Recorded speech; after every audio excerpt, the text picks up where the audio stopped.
Buenas tardes a todos. Me ha correspondido el honor de moderar esta primera mesa que abordará los nudos críticos en relación con la fijación de los alimentos. Nuestros ilustres invitados nos darán una exposición acerca de las particulares regulaciones que en sus países recibe la materia de alimentos en esto en específico, ¿no? En cuanto a la fijación, conversaremos con ellos respecto de los fundamentos o presupuestos en los que se basa la obligación alimenticia, cuál es la normativa que rige, en este caso, el procedimiento de fijación, cuáles son las normas de comparecencia en juicio, los baremos para fijar los alimentos, sobre todo los de baja cuantía, y evidentemente quizás poner el zoom en los remedios probatorios o las medidas que en estos distintos países se establecen para evitar lo que ya nuestros expositores anteriores decían que era uno de los principales problemas, ¿no? Cómo evitar el ocultamiento de bienes, cómo evitar que efectivamente se haga de mala fe uso del procedimiento para burlar entonces a la justicia en este importante tema. Nos acompañan esta tarde 4 grandes profesores, como ya decía Fernanda, de Brasil, Portugal, Ecuador y Paraguay. Cada uno de ellos tendrá 15 minutos para exponer y luego, si es que hay preguntas del público, las haremos a través de mío, ¿no? Primeramente, tengo el agrado de presentar a la profesora Débora Gozo. Ella es profesora titular de Derecho Civil de la Universidad San Judas Tadeo de Brasil. Es postdoctora del Max Planck Institute de Hamburgo, Alemania. Es doctora en Derecho por la Universidad de Bremen, en Alemania, y es máster también en Derecho por la Universidad de Münster, Alemania, y máster en Derecho por la Universidad de Sao Paulo, en Brasil. Débora es licenciada en Derecho por la Facultad de Derecho de la Universidad de Sao Paulo, en Brasil. Adelante, Débora.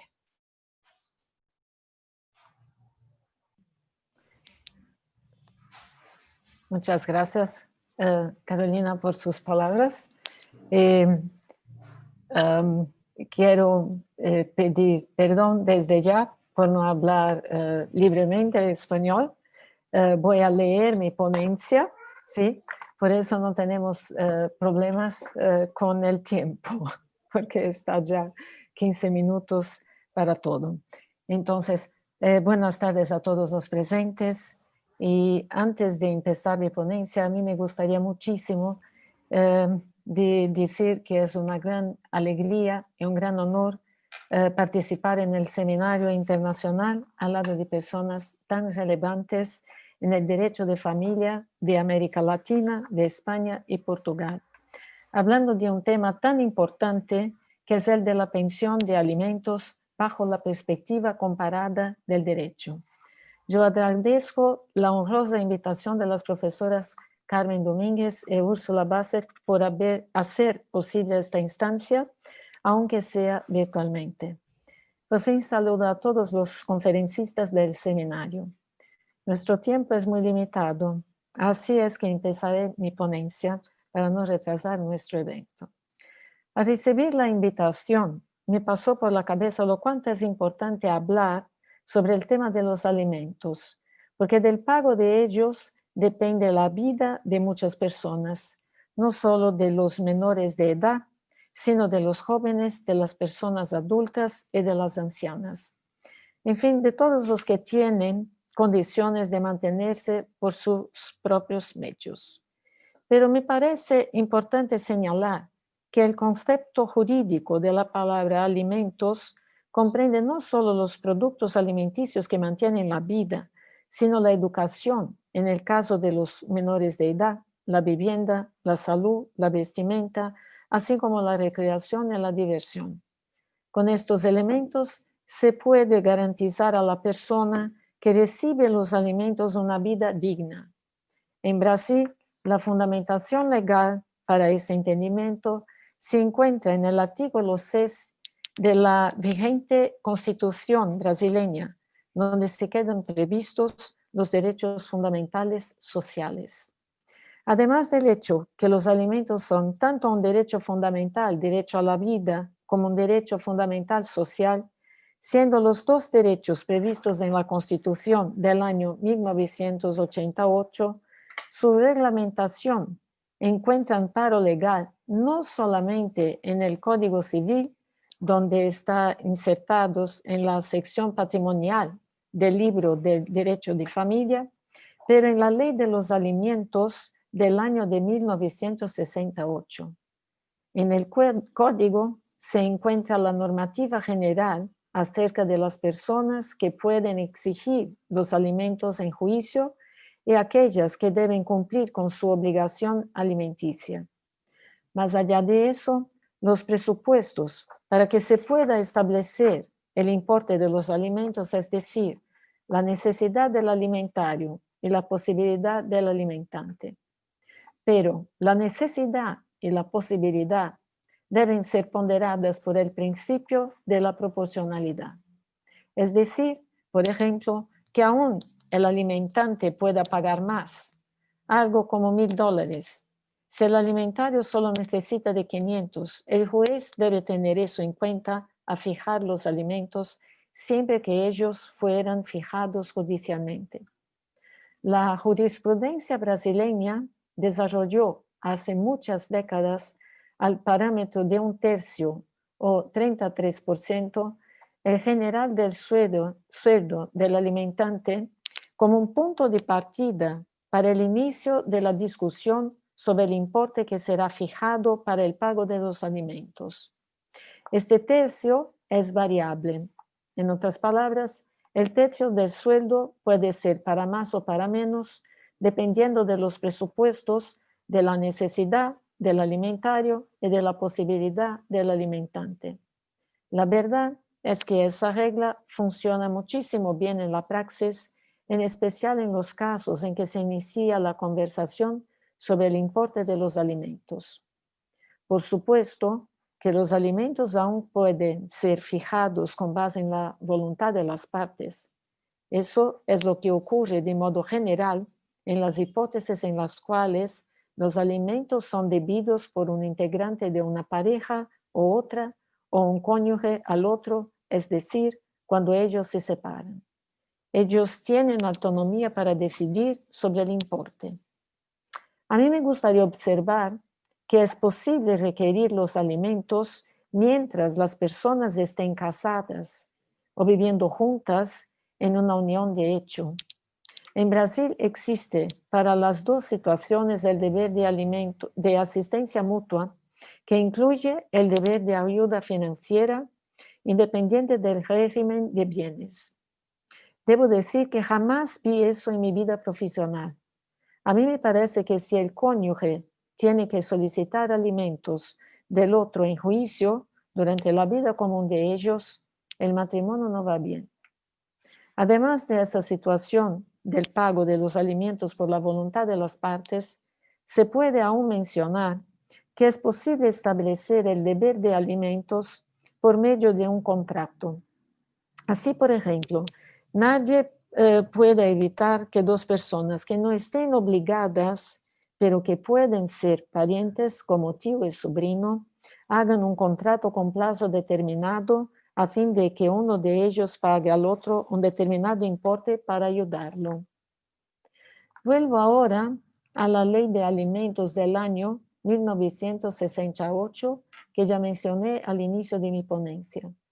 Se trata de una ley específica para el requerimiento de los alimentos entre personas que son o fueron parejas, pues no es posible solicitar alimentos si ya están divorciados, así como las personas que están autorizadas por la ley civil a requerir los alimentos y que son parientes. Esta ley dispone sobre un rito especial y por eso más rápido. El derecho a la vida no puede esperar, esa es la verdad.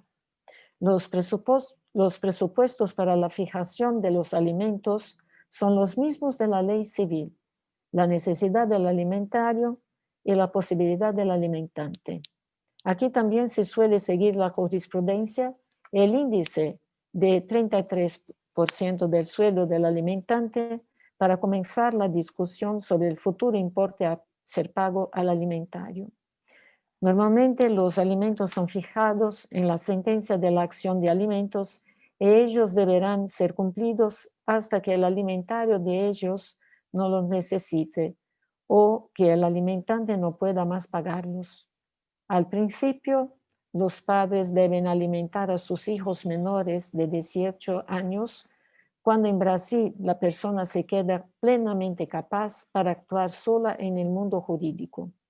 Se supone que ella también se queda apta para vivir su vida de una forma autónoma, independiente de la ayuda de los padres. Así es que la mayoría de edad pondría un fin al deber de prestación de los alimentos para los padres, pero la realidad se muestra distinta. Los hijos acaban por necesitar de los alimentos por lo menos hasta el fin de sus estudios universitarios. A partir de este momento, ellos tienen una profesión y teóricamente se entiende que ellos podrán sostenerse sin la ayuda del padre y o de la madre. Sin embargo, en la realidad, en este momento de la vida adulta, muchos hijos no logran un empleo cuyo sueldo sea suficiente para su sustento. Así es que en muchos casos, los padres tendrán que ayudar al hijo aún durante su mayoría. Cuando los padres pueden ayudar al hijo, esto deberá ingresar con pedido judicial de alimentos contra ellos, que podrán ser obligados a pagar el todo necesario para la manutención del hijo o solo una parte. Todo dependerá de la situación que se presente concretamente. Pero no son solamente los hijos, los cónyuges o las parejas que podrán obtener alimentos de acuerdo con el ordenamiento jurídico brasileño. Las personas mayores igualmente podrán ingresar en juicio contra sus descendientes a fin de recibir ayuda de ellos. En estos casos, la ley es más condescendiente. Si normalmente la obligación alimentaria es divisible, para las personas mayores es solidaria. Esta disposición legal no figura en el texto de la ley civil, sino en el llamado Estatuto de la Persona Anciana, una ley que entró en vigor en el año 2003. De acuerdo con el artículo 12 de la ley, los progenitores pueden ingresar en juicio contra el hijo que tiene mejores condiciones financieras para pagarles los alimentos.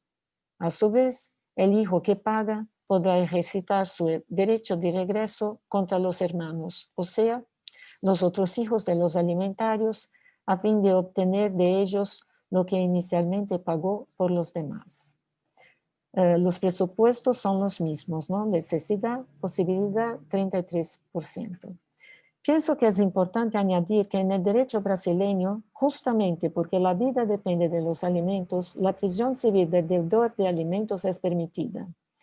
Esto se trata de la única posibilidad de prisión civil que aún es admitida por la Convención Interamericana de los Derechos Humanos, más conocida por la expresión Pacto de San José. Sin embargo, el Código Penal brasileño, aunque admite en el artículo 244 la detención del deudor de alimentos de 1 a 4 años en los casos en que el alimentario es el cónyuge, un hijo menor de 18 años o que sea incapaz para trabajar, por ejemplo, a causa de una molestia o un ascendiente que sea inválido o mayor de 60 años. Además de la detención, a él será impuesta una multa pecuniaria. Esta podrá variar de 1 a 10 veces al mayor piso nacional de salario del país, lo que actualmente corresponde a algo como $187 americanos. Para finalizar, no puedo terminar mi ponencia sin hablar de 2 hipótesis previstas en el ordenamiento. La primera se encuentra prevista en la ley civil. Se trata aquí de la fijación de los alimentos para aquellas personas que no necesitan a causa de algo que hicieron, que lo necesitan a causa de algo que hicieron y que las ponen en una situación de solicitarlos. En estos casos, la ley solamente les garantiza el indispensable para su sobrevivencia. no siendo posible la aplicación del binomio necesidad versus posibilidad. Cristiano Chaves de Farias y Nelson Rosenwald mencionan dos casos en que un hijo mayor de edad, pero que estudia en la universidad, en vez de terminar el curso en 4 años, aprovecha de los alimentos de los progenitores y no estudia. Los autores señalan que el abuso de derecho no puede ser admitido y no es aceptado por la ley civil. Más allá de esta interpretación para el texto legal, ellos aún citan el caso en que el cónyuge recibe alimentos del otro y no hace nada para conseguir un empleo. El último caso tiene que ver con el llamado desamparo afectivo del hijo por el progenitor. Si el padre o la madre necesita de alimentos, pero desapareció de la vida del hijo desde su infancia, el hijo será forzado a pagar los alimentos a su progenitor o progenitora, pero solamente es dispensable para que pueda mantenerse. Aún me gustaría añadir que en Brasil tenemos algo como, al respecto de que habló Alejandra, que nos tenemos una lista para los deudores de alimentos que impide o puede impedir obtener crédito para adquirir bienes, por ejemplo, además de la prisión a que él se somete. Creo que era eso que tenía para hablar. Muchas gracias por su atención. Muchas gracias, Débora, y muchas gracias por ceñirte también al tiempo que teníamos estimado. A continuación, voy a presentar a ustedes a nuestra segunda invitada. Ella es Rosana Cruz, profesora auxiliar invitada en la Escuela de Derecho de la Universidad do Minho en Portugal. Es miembro del Centro de Investigación en Justicia y Gobernación y ella es doctora en Derecho en la Escuela de Derecho de la Universidad do Minho en Portugal. Es magíster en Derecho de las Personas y la Familia de la Facultad de Derecho de la Universidad de Coimbra, Portugal, y es licenciada en Derecho en la Universidad de Porto, en Portugal. Muchas gracias, Rosana. Tienes 15 minutos. Hola a todos y todas. Es con gran satisfacción que participo en este seminario de perspectiva comparada del derecho alimentario. Me gustaría felicitar a la Academia Iberoamericana de Derecho de Familia y Personas y al Centro UCE de la Familia por esta iniciativa y agradecer muchísimo esta invitación. Un saludo a todos los presentantes. Es un honor compartir este seminario internacional con ustedes. Intentaré hablar español. Ya creo que es el idioma dominante o mayoritario. Sin embargo, me disculpo de antemano por mi portuñol. Para evitar repeticiones, la profesora Cristina Díaz y yo decidimos compartir los temas de nuestras presentaciones, dado que los dos somos portuguesas y tenemos el mismo orden jurídico. Así yo hablaré de alimentos en general y en particular en el contexto del matrimonio y unión de hecho. La profesora Cristina abordará la obligación de alimentos entre padres y hijos. En Portugal tenemos la noción régimen alimentario general previsto en el Código Civil en los artículos 2003 y siguientes. Todavía, en cuanto a la obligación de manutención de los padres hacia sus hijos menores de edad, tenemos una ley especial que se llama Régimen General del Proceso Tutelar Civil, que presentará mejor profesora Cristina. Así tenemos régimen general en el Código Civil y una ley especial para los alimentos a los hijos. En los términos del artículo 2003 del Código Civil, por alimentos se entiende todo lo que es indispensable para el sustento, la vivienda y vestuario.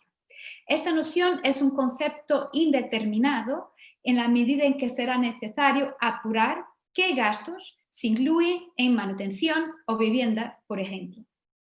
El fundamento o asunción de la obligación alimenticia es la necesidad de lo que pide y la posibilidad de quien puede ser obligado. Y esto está en el artículo 2004 del Código Civil portugués. Es el fundamento y presupuesto de la obligación alimenticia.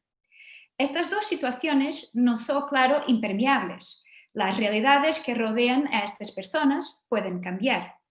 Por tanto, la ley advierte que si cambian las circunstancias que determinan la fijación de los alimentos fijos, los alimentos pueden cambiar en consecuencia. La forma de proporcionar los alimentos está prevista en el artículo 2005. En principio, la pensión alimenticia debe fijarse en asignaciones periódicas, salvo pacto o disposición legal en contrario, así como situaciones de una medida excepcional, como atención médica, intervenciones quirúrgicas inesperadas, por ejemplo. En general, las personas que pueden verse obligadas a alimentos están previstas en el artículo 2009 del Código Civil portugués en un orden establecido. Están vinculados a la provisión de alimentos en el orden indicado. En primer lugar, el cónyuge o excónyuge, los descendientes, los ascendientes, los hermanos, los tíos, solamente durante la menoridad de la persona alimentada, el padrastro y madrastra en relación a los hijastros menores de edad que estén o estuvieran al momento del fallecimiento del cónyuge a cargo del cónyuge. Dado el carácter de la necesidad eminente normalmente asociada a los alimentos, esta urgencia no siempre será coherente con los retrasos de una demanda judicial. De ahí que el legislador portugués contemple la posibilidad de arbitraje de alimentos provisionales. Mientras no se fije definitivamente la pensión alimenticia, el tribunal puede conceder una pensión alimenticia provisional en los términos del artículo 2007 del Código Civil portugués. Estas son algunas consideraciones generales del derecho a alimentos. A continuación, analizaré el derecho a alimentos dentro del matrimonio y unión de hecho. Durante el matrimonio en Portugal hay un deber conyugal de participar en la carga de la vida familiar. Y este deber de participar en la carga de la vida familiar debe ser en proporción a sus posibilidades. Durante el matrimonio. Si el matrimonio se disuelve por divorcio, se podría pensar que ya no existe ninguna obligación de alimentos entre excónyuges. El matrimonio terminó. Sin embargo, nuestro legislador mantiene un vínculo entre las partes, una solidaridad postmatrimonial.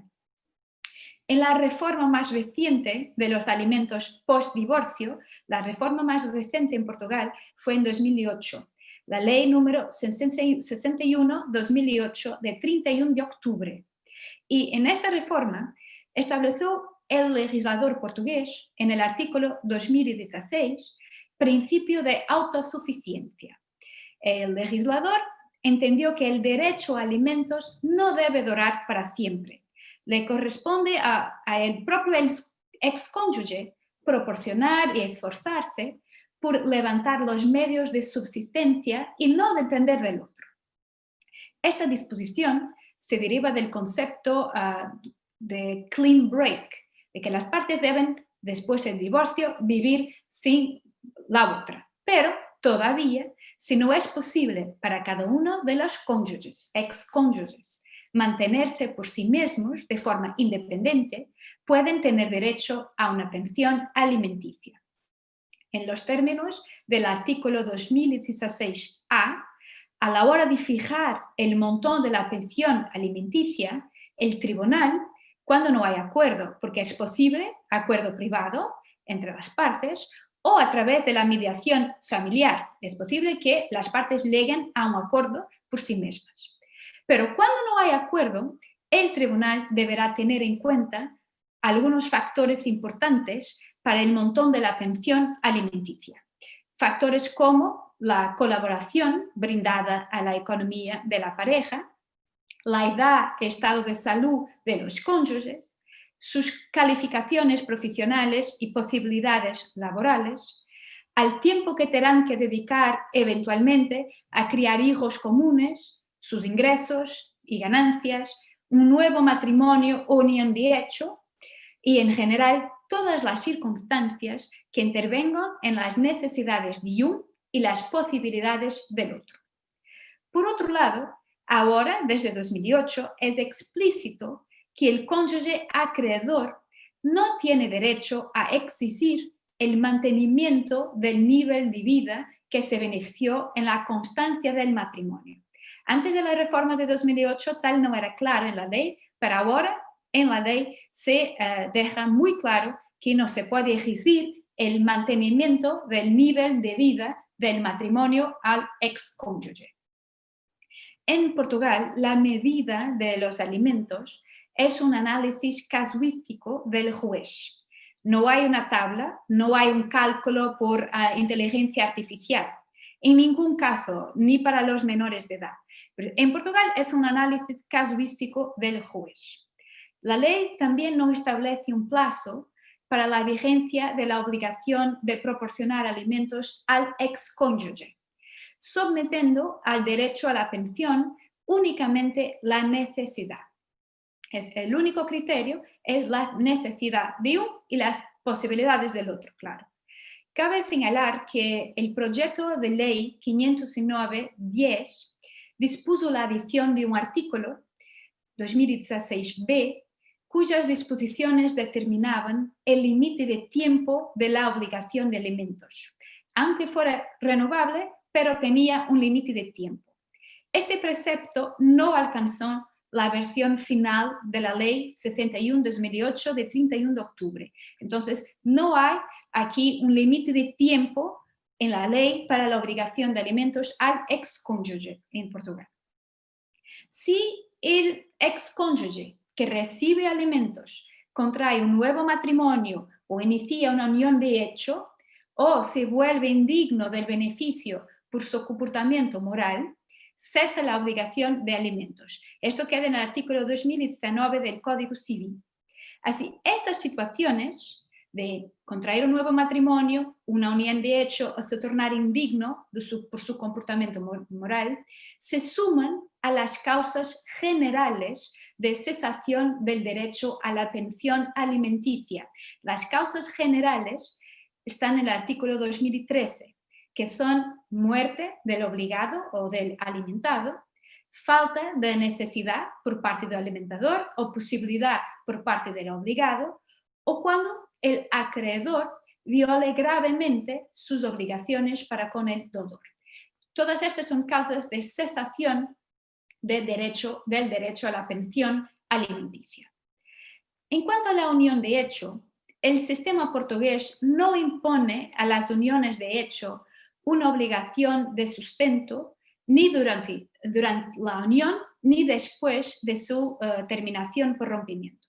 Entonces, no hay un derecho a alimentos durante la unión de hecho, ni después si esta termina por rompimiento. La única referencia a la alimentación en el contexto de la unión de hecho es que se establece en el artículo 2020 del Código Civil. De acuerdo con este, el miembro superviviente de la unión de hecho que necesite de alimentos puede requerir alimentos de la herencia del compañero fallecido. Entonces, es el único derecho a alimentos en Portugal para unión de hecho. Solamente en casos de muerte y puede pedir alimentos de la herencia del compañero fallecido y tiene un plazo de 2 años para hacerlo. Rosana, nos quedan 4 minutos. Sí, estoy terminando. Dada su naturaleza de especial preponderancia, el legislador dedicó diferentes medios para hacer cumplir esta obligación, tales como procedimientos especiales de ejecución de alimentos en el Código de Derecho Procesal Civil, derechos reales de garantía al acreedor, una hipoteca legal, y a un crimen de violencia de obligación alimentaria en el artículo 250 del Código Penal portugués.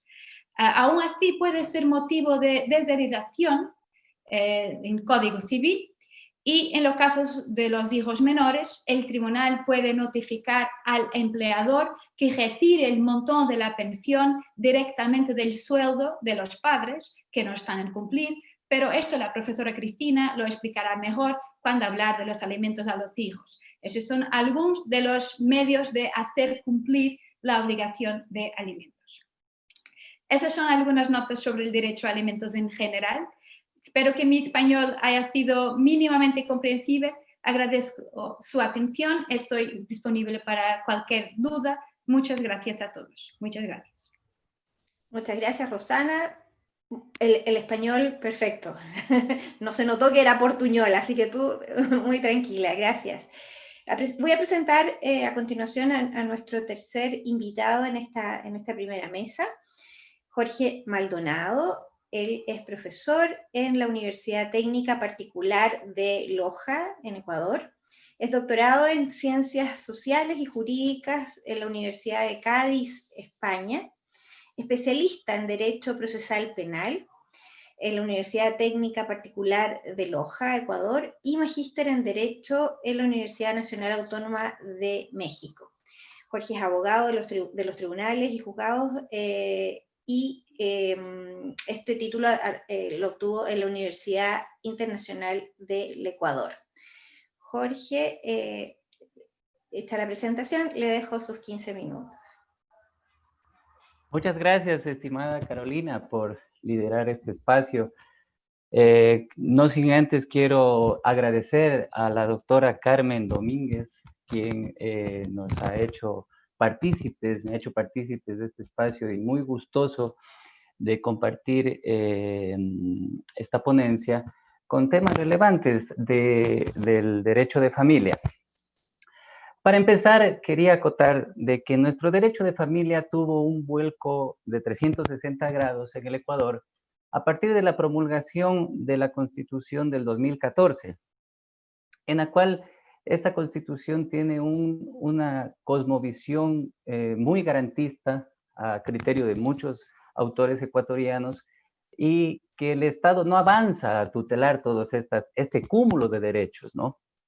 Centrándonos ya en nuestros nudos temáticos, podría decir que el derecho de familia avanzó demasiado y se habían propuesto muchas situaciones, incluso a veces de carácter político, con el fin de tener adeptos políticos para el presidente de ese entonces, ¿no? Y lo cual ha traído muchas controversias dentro de nuestro Estado, puesto que como estamos situados en América Latina y tomando las palabras de las personas que me precedieron en el uso de la misma, son circunstancias muy similares, que no tienen ningún aspecto en el cual se diversifique o se estandarice al Ecuador o a alguno de nuestros países en una situación de mejora en este tema de la fijación de alimentos, ¿no? Es así que nosotros, desde el 2015 también en el Ecuador, tuvimos ya la implementación del Código Orgánico General de Procesos, en el cual todos los procesos dieron un vuelco también de 360 grados, son orales, tienen muchos principios procesales que anteriormente no existían. Esto generó también una pugna dentro de quienes hacemos derecho y tuvimos que modificar toda nuestra estructura. Como una analogía, lo digo, en la universidad donde yo trabajo, todos los profesores que estamos en el derecho civil tuvimos que cambiar todo nuestro material. Bueno, fue un trabajo titánico. Yo me he permitido sacar algunas conclusiones ahora y algunos puntos que he otorgado desde el estudio que he realizado para este espacio.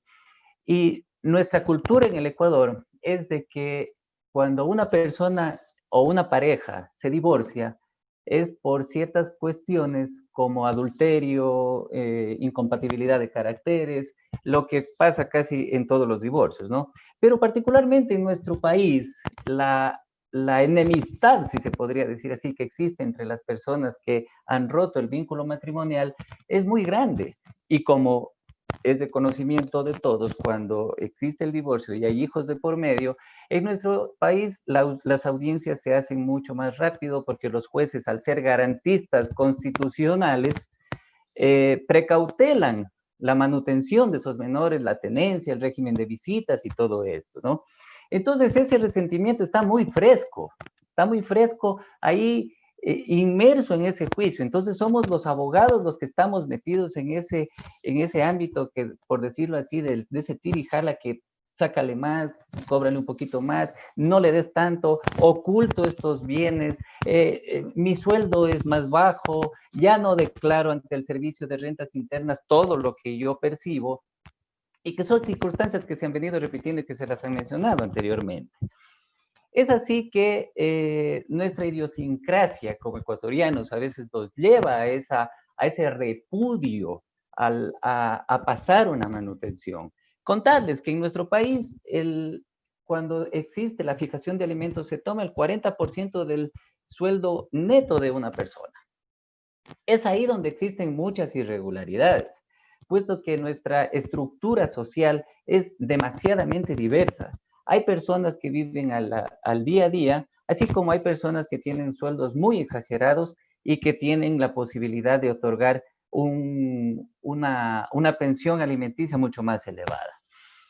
Sin embargo, de acuerdo a los estudios sociológicos que se han presentado, la implicación de las normas que nosotros tenemos en el Ecuador están ahí, pero la forma de cómo las personas interventoras en estos procesos tratan de evadirlas son innumerables.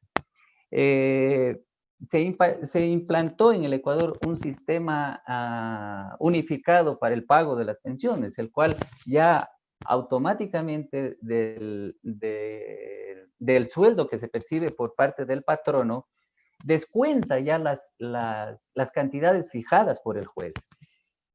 El problema viene cuando estamos en el proceso litigioso.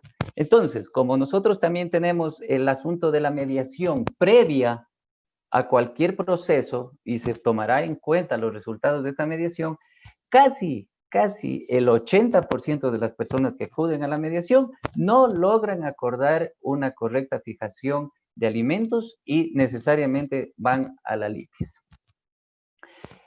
Como decía anteriormente, los casos que se evidencian acá a veces coinciden con nuestras situaciones o nuestras posiciones dentro de la escala sociológica que tiene el Ecuador.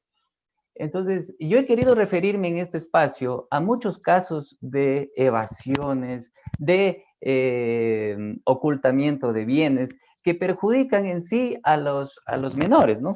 Puesto que hay casos en el Ecuador, como lo citado y que los he vivido como exfuncionario judicial también, de asuntos que se conoce.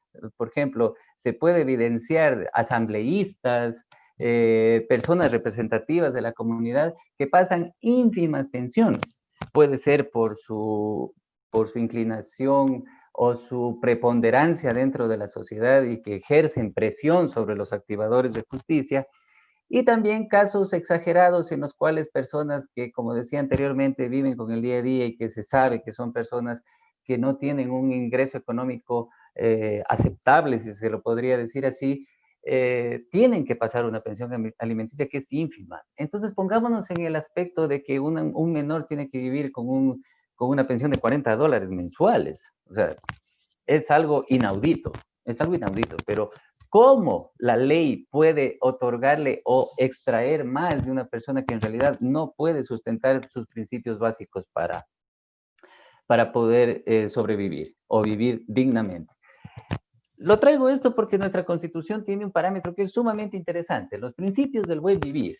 Este cúmulo de derechos enmarca educación, salud, todo lo que el Estado debe proveer a personas para que tengan una vida digna, una vida coherente dentro de los derechos humanos y todo lo que nuestra Constitución percibe.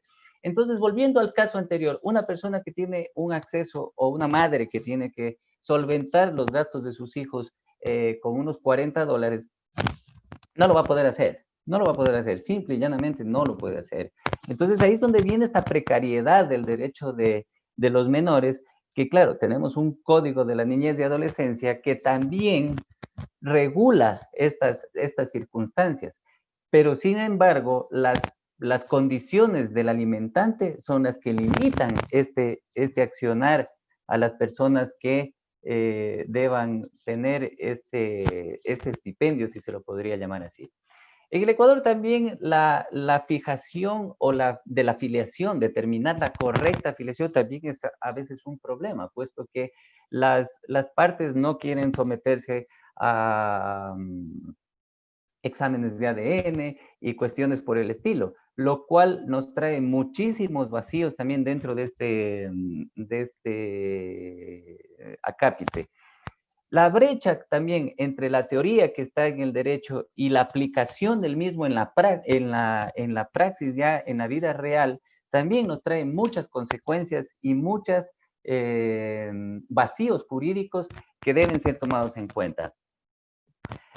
También un parámetro que es muy curioso en el Ecuador es que dentro de este distanciamiento que ya existe entre las parejas que han optado por el divorcio, intervienen también en mucha medida los familiares de cada uno de ellos. No, mira, le quitamos a nuestro nieto porque no, tú te esfuerzas mucho trabajando, mientras que la otra parte pídele más porque, mira, yo lo vi en un carro del año, cuestiones por el estilo, ¿no?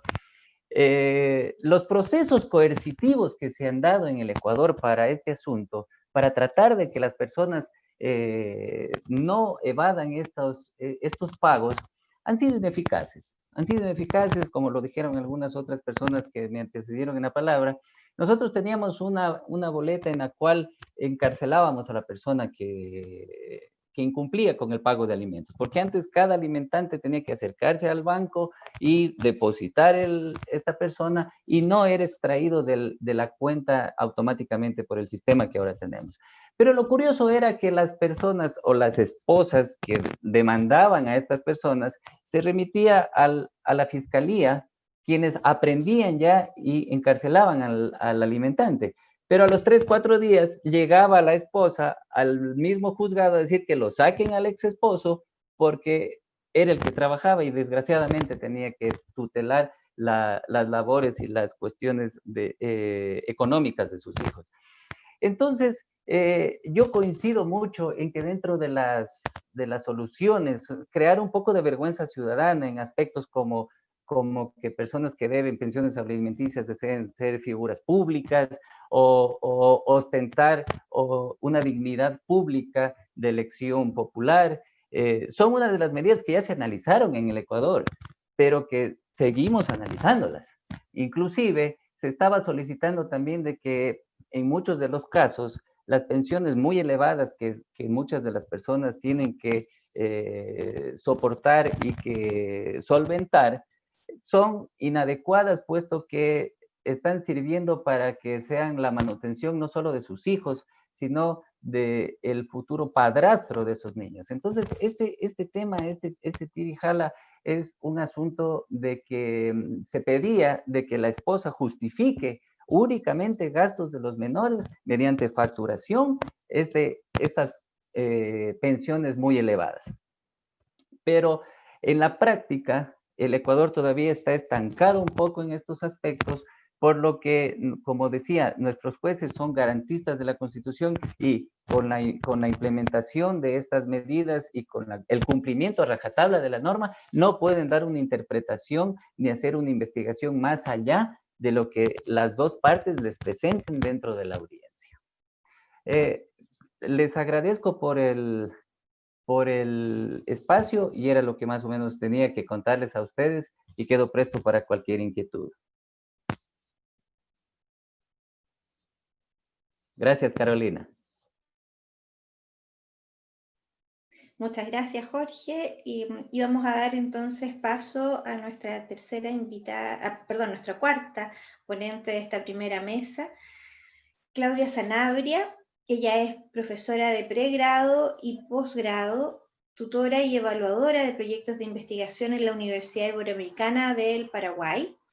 encargada de la Dirección de Género en el Ministerio de Salud Pública y Bienestar Social de Paraguay, doctoranda en el programa de doctorado en Ciencias Jurídicas de la Universidad Iberoamericana de Paraguay, máster en Globalización, Desarrollo y Cooperación de la Universidad de Barcelona en España, máster en Derecho de Familia e Infancia de la Universidad de Barcelona en España y experta en políticas sociales de infancia por la Universidad Complutense de Madrid, España. Claudia es abogada de la Universidad Católica Nuestra Señora de la Asunción en Paraguay. Muchas gracias, Claudia, por estar con nosotros esta tarde.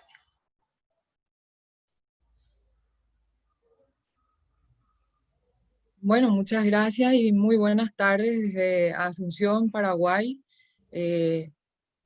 Realmente es un gusto enorme estar en este día compartiendo con tantos académicos distinguidos en el ámbito de derecho de familia, y por eso agradezco también especialmente esta invitación al Centro de Familia de la Universidad Católica de Chile, en la persona de la doctora Carmen Domínguez, también a mi querida Úrsula Basset, la secretaria general de la Academia Iberoamericana, y a los distinguidos miembros que también están presentes, así como a los participantes de toda Latinoamérica que seguro nos están viendo. Bueno, la intención es compartir con ustedes algunas particularidades del derecho de alimentos en Paraguay, y estoy encantada realmente con la presentación de los colegas, ya que veo que tenemos mucho que aprender y enriquecernos en este intercambio. Así que voy a intentar pasar la presentación. Yo creo que una cuestión de inicio es ver desde qué perspectiva estamos mirando la fijación de los alimentos, y cuando hablamos de la perspectiva de derechos, creo que tenemos que pensar en la protección integral del niño, que es un continuo, que no puede parar, no hay quiebre de la familia, no hay separación conyugal que pueda quebrar ese continuo, que acompaña el desarrollo de la persona y que debe atender a esas potencialidades, resguardarlas, dejarlas sin las menores, sin el menor daño. Y la integralidad tiene que ser también resguardada por la capacidad del entorno cercano, en satisfacer esas necesidades y efectivizar los derechos del niño, que es un derecho sin duda natural, como dijeron mis colegas que me precedieron, y está recogido por las leyes y no fundado en las leyes. Así que esa es una distinción con la cual tenemos que partir. En Paraguay tenemos la suerte de contar con un marco jurídico de vanguardia. Eso siempre ha estado de relieve en los informes del Comité de los Derechos del Niño hacia Paraguay, y la Constitución Nacional recoge en su artículo 53 ya el deber y obligación de los padres, en primer lugar, de asistir, alimentar, educar a los hijos menores de edad. Así también tenemos, ya adoptada por ley hace bastante tiempo, por la ley 5790, la Convención en sus distintos artículos, y especialmente el 18, que habla de el principal derecho y obligación que tienen los padres en resguardar ese desarrollo integral de los niños. Y así también tenemos una ley especial, que es el Código de la Niñez, ya también de larga data, del 2001, fíjense, la ley 1680, donde entre los artículos que podemos citar, en el artículo 71 se establecen los derechos y deberes de los padres, y entre ellos los incisos indican el A, velar por su desarrollo integral, y también proveer el sostenimiento y educación. Así también, como pueden ver, tenemos otras disposiciones del mismo código de la ley especial que les hablaba, el Código de la Niñez, en donde habla de la obligación de proporcionar asistencia alimenticia, y allí se hace de nuevo la mención del padre y la madre, y se citan estos aspectos que debe cubrir la asistencia alimenticia, y no una cuestión menor, porque fíjense qué relevante tener citados en un artículo estas dimensiones que debe comprender el derecho de alimentos, y no podemos dejar que se nos escape ninguno de ellos ante una decisión particular de un caso concreto. También se reconoce el derecho de la mujer en estado de gravidez de pedir alimentos para el niño, También así se establece una prelación en el pago de estos alimentos cuando el alimentante esté imposibilitado.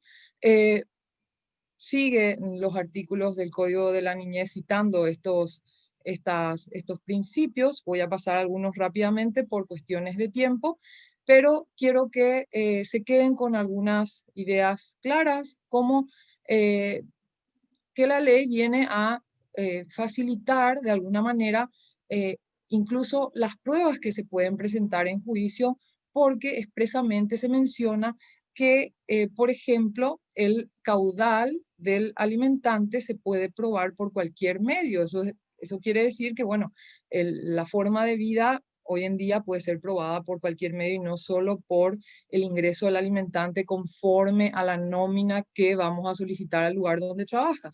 En algunos juzgados, este sigue siendo un nudo crítico, dado que aceptan o no algunos medios de prueba. Vamos a seguir con esta idea y centrarnos en lo que yo voy a presentar, algunos de los nudos críticos que pueden ser interesantes en el derecho paraguayo, no todos, por el tiempo no nos alcanza, pero quiero abordar en primer lugar las cuestiones de género, que tienen que ver con que Paraguay no es ajeno a Latinoamérica, más mujeres que hombres promueven la asistencia alimenticia, eso es igual en Latinoamérica. Los hombres presentan habitualmente los juicios de ofrecimiento y de disminución de alimentos, y eso es curioso porque casi es una defensa, es anticiparse al pedido de la madre para así ganar no solo tiempo, sino muchas veces presentar dilaciones para esa efectividad del derecho, y eso es algo bastante negativo y que responde también, me parece, a la cuestión de género. Hay también algunos prejuicios y mandatos patriarcales que siguen vigentes, como siempre se sigue cuestionando de parte del alimentante el destino de los alimentos, la administración de esos alimentos, las condiciones para darlos. Es decir, está bien, voy a dar 200.000 guaraníes más, que esto sería unos $30, pero a condición de que el jueves y el viernes le lleven a X actividad. Así que estas cuestiones son todavía cotidianas. La violencia económica, que hoy en día en Paraguay está descrita en una ley más de protección, pero por lo menos a nivel de políticas públicas ya nos permite trabajar lo que es la violencia económica, y el cuidado y el tiempo que dedica el progenitor conviviente, que suele ser en la mayoría de los casos la madre, no se está cuantificando en todos los casos, y esto rompería el principio de igualdad. También tenemos que hablar de la violencia intrafamiliar, de género, sobre todo en los periodos de gestación, en donde a menor edad el niño, obviamente, lo que es el vínculo de la madre y todo el proceso de alimentación, de apego, se ve seriamente comprometido, y creo que eso también es una cuestión a prestar especial atención. En Paraguay se han hecho recientemente algunas investigaciones, y creo que es pertinente que puedan explorar una de las últimas en el 2017, y que generó toda una campaña a raíz de esto que traía a colación Alimentemos los Derechos, dado que ponía digamos, en orden de importancia la necesidad de promover el derecho de los alimentos para justamente vincularlo a todo lo que es el ejercicio de la paternidad responsable. El segundo juicio más solicitado en Paraguay es el de alimentos, así que eso también nos da una idea de cómo estamos. Aquí podemos ver lo que ya decía Serafina Dávalos, que era una abogada paraguaya, y hablaba de precisamente las leyes fundamentales que son comunes a la naturaleza humana del hombre y de la mujer, y creo que en este sentido la igualdad es un pendiente de nuestras sociedades y cala profundamente, o tiene una incidencia muy fuerte en, por supuesto, lo que estamos hablando, el derecho de los alimentos. También podemos hablar de un segundo nudo crítico, el juicio en sí mismo, cuando vemos que la presentación de la demanda, el acceso a la justicia, ya sea que hablemos de distancias, de accesibilidad de los edificios, de suficiencia en la información, de claridad en cómo nos dirigimos a los usuarios, y tiene que ver también con las reglas de Brasilia, esto que es tan necesario, ¿verdad? Y donde empieza todo ese proceso que va a efectivizar el derecho. También hablar de la mediación versus la representación real de los intereses del niño. Hay muchos juicios de alimentos que terminan en una mediación, pero ¿a qué precio? ¿Cuáles son los derechos que se están poniendo en juego realmente? Si aquella mediación inició con un ofrecimiento irrisorio por parte del prestador de alimentos y acaba en una suerte de negociación, bueno, eso no puede tenerse como una victoria en cuanto a llegar a un acuerdo en materia de alimentos y otros derechos del niño también. El costo de las notificaciones y los gastos de justicia, aún no tenemos una gratuidad total en estos procesos. La representación en el juicio, cuando la madre necesita estar representada. Aquí en Paraguay, afortunadamente, tenemos la figura del defensor del niño, pero no en todos los casos la persona recurre a través de esa figura y en muchas ocasiones se dan dilaciones también por este motivo.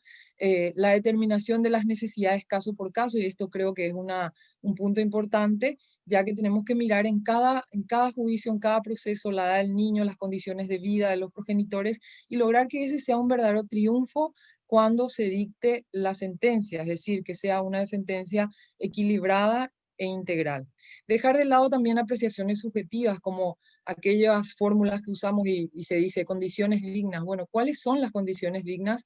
Mirar más a las cuestiones objetivas y, por supuesto, recurrir a la doctrina y a la jurisprudencia. El estudio que les mencionaba recién hace también un recorrido y bueno, cuantitativamente nos cuenta cuántos juzgados realmente tienen en cuenta la doctrina y la jurisprudencia a la hora de dictar una sentencia.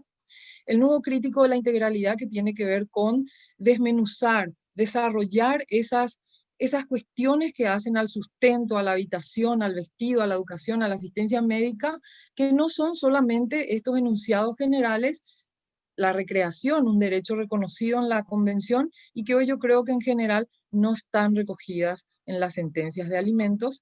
El nudo crítico del tiempo, ¿cómo no mencionarlo? El juicio de asistencia es el segundo más solicitado en Paraguay en el Fuero de la Niñez y conlleva, por tanto, una sobrecarga de trabajo. Por tanto, las audiencias, todo el proceso se va dilatando. Este mismo estudio que mencionaba señala que 447 días transcurren desde el inicio de la demanda de filiación hasta el juicio de alimentos y hasta llegar a la efectividad de ese juicio de alimentos. Es decir, aquí tenemos la evidencia de lo que puede tardar un proceso. Hay algunas resoluciones que podemos mencionar. Esta del Tribunal de Apelación de Niñez de Asunción, en donde refuerza una idea positiva que queremos destacar. En este caso no se había acreditado el ingreso del alimentante, pero sin embargo se confirmó la sentencia que había fijado primera instancia por precisamente una norma del Código de la Niñez en donde se establece que cuando no fuere posible acreditar los ingresos del alimentante, se toma en cuenta la forma de vida y otras circunstancias y se aceptan distintos medios probatorios. Así también hay que ver otros nudos críticos que nos muestra esta sentencia del Tribunal nuevamente de Apelación, donde el tratamiento del juicio se da como un proceso controvertido y, yendo a lo que exponíamos al inicio, el juicio de alimentos es realmente a favor del niño, por tanto, mal podríamos abordarlo como una controversia y en este caso se mencionaba que, se reduce el monto de alimentos dado que la accionante, en este caso la mujer, no especificó a cuánto ascienden los gastos de su hijo, ni cuánto es lo que se necesita para cubrir los gastos, ni los ingresos del alimentante, dado que hay también jurisprudencia que falla en contrario y teniendo principalmente el interés superior del niño, basándose en la doctrina, la jurisprudencia, etc. Así que yo creo que todo esto nos lleva a hacer algunas referencias para empezar a hablar de este tema, en donde si miramos el derecho a la calidad de vida, a la vida, al más alto nivel de educación, de salud, e integramos todos los derechos, vemos que necesitamos políticas públicas de apoyo a las familias, de promoción de la paternidad responsable, y esto no solo en Paraguay, sino en toda Latinoamérica. Necesitamos procesos judiciales que estén orientados a la búsqueda del interés superior del niño, con una perspectiva realmente integral de sus derechos, y no pensar en aquel alimento que va a saciar lo físico, y la representación del niño y sus intereses realmente en la defensa en estos procesos. Yo quiero terminar con una frase de Gabo, que creo que nos puede dejar también aquella idea de que los alimentos están ligados al vínculo y a esa responsabilidad de la que también nos empezaban hablando tanto la doctora Basset como la doctora Domínguez, y que cuando un recién nacido aprieta con su pequeño puño por primera vez el dedo de su padre, le tiene atrapado para siempre, al igual que su madre, pero bueno, en este caso la frase dice así. Así que muchísimas gracias y sigo escuchando atenta. Muchísimas gracias, Claudia, qué inspiradora la última frase que nos regalaste, ¿no? Del gran Gabriel García Márquez. Bueno, muchos puntos en común. Esta es la primera mesa. Solo hacer un breve final, digamos, si es posible, dadas las grandes intervenciones de nuestros invitados.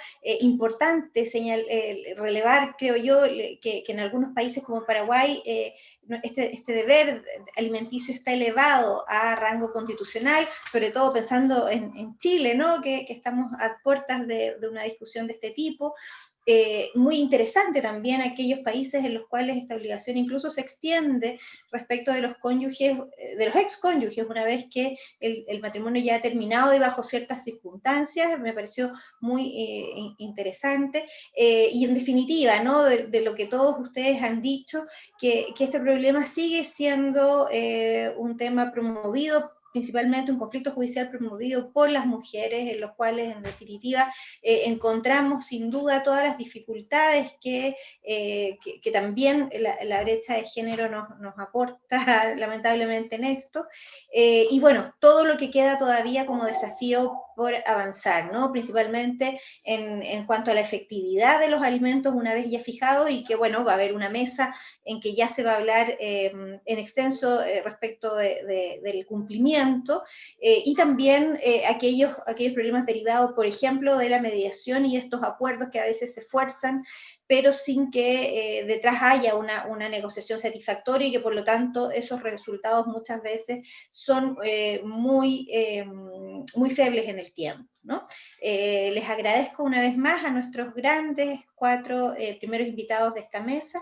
Gracias a ustedes también por la atención dispensada, y me despido. Hasta luego.